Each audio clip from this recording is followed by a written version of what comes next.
So now we'll talk about measurement and engagement strategy for population health management. In this section, we'll talk about measurement frameworks. First, some key measurement principles. As we discussed before, we want to always define our denominator. What is the population we're looking at?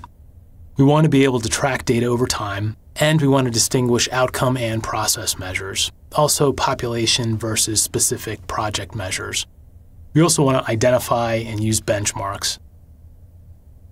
One of the challenges that we'll face inevitably is availability of data. Most of the data that exists tends to be process measures, some outcome measures, and even fewer health status measures. We may not always have available to us the type of data in the time frame that we're looking for. It may even require some manual chart review to understand certain performance that we're interested in. Lag time can be an issue. Data available from Medicare, from other data sources that are maybe state or national, may have a data lag of 6 months to 12 months, even several years. So when selecting measures, we want to think about a couple of things. First, we want to think, do these measures have clear importance to health or health care?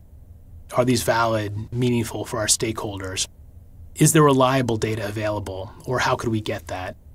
And can the data be broken down by subgroups?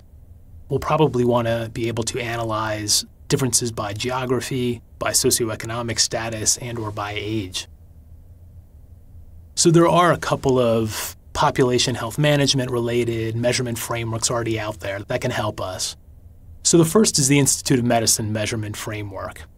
This consists of 3 categories and about 20 health indicators. The first is health outcomes. This reflects the well-being of the population. This is, at the end of the day, what we want to see if our interventions are really impacting this. The second category is health-related behaviors. We know that behaviors influence health outcomes. We've seen that behavioral patterns can be responsible for up to 40% of premature deaths in the U.S. The other category is health system performance. This may be looking at things like access to services, treatment, and prevention. So some of the types of measures within each category. So for health outcomes, these could be measures related to life expectancy, mortality, could be chronic disease prevalence, or self-reported health status. When we think about health-related behaviors, there are measures related to smoking, physical activity, excessive drinking, those types of things that can ultimately impact health outcomes. And for health system performance, some examples include per capita health spending, insurance coverage, preventable hospitalizations, preventable utilization of healthcare services. So another framework that we have is the Institute of Healthcare Improvement's Triple Aim framework. So we spoke about the Triple Aim before. This includes population health, experience of care, and per capita cost. So our goals really are to improve population health, improve the experience of care, while simultaneously keeping per capita costs low.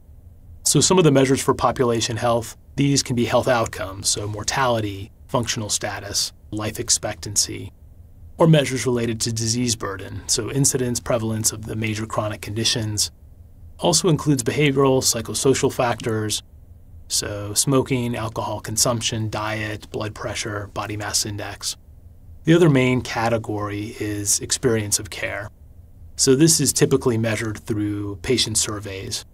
The largest, and the one most commonly used, is CAHPS, or the Consumer Assessment of Healthcare Providers and Systems.